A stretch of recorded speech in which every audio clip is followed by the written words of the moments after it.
کیا ایران نے ایک چھوٹا میزائل تیار کر لیا ہے جو بڑے جنگی طیاروں کے لیے بھی خطرہ بن سکتا ہے؟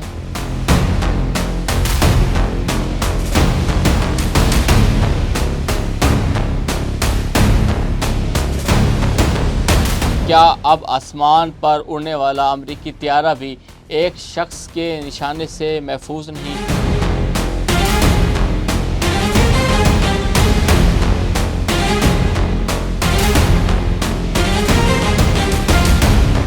کندھے سے داغے جانے والے ایرانی میزائل آخر کتنے خطرناک ہیں؟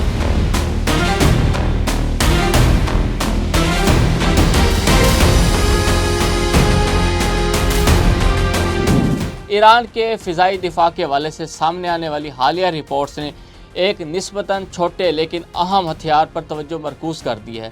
یہ ایک ایسے میزائل ہیں جنہیں ایک شخص اپنے کندھے پر رکھ کر فائر کر سکتا ہے۔ انہیں کسی بڑے لانچر یا بھاری بھرکم دفاعی نظام کی ضرورت نہیں ہوتی۔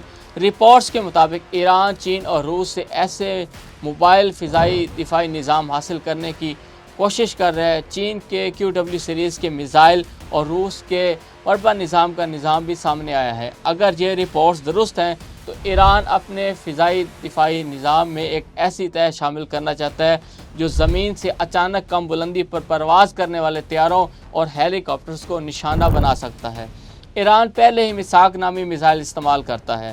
ماہرین کے مطابق میثاق کے ابتدائی ماڈلز چینی QW سیریز سے مشابہت رکھتے ہیں، جبکہ میثاق 3 میں ممکنہ طور پر میزائل کے ڈیزائن میں تبدیلیاں کی گئی ہیں۔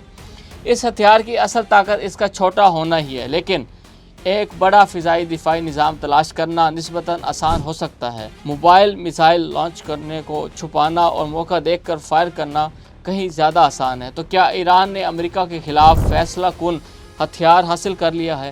ماہرین کے مطابق ایران کی طاقت صرف بڑے میزائلوں میں نہیں بلکہ ان چھوٹے ہتھیاروں میں چھپی ہو سکتی ہے جو زمین پر کہیں بھی چھپ کر اچانک حملہ کیا جا سکتا ہے۔ اگر ایران کے پاس ایسے ہزاروں میزائل پہنچ گئے تو کیا مشرق وسطیٰ کی فضائی جنگ حکمت عملی تبدیل ہو سکتی ہے؟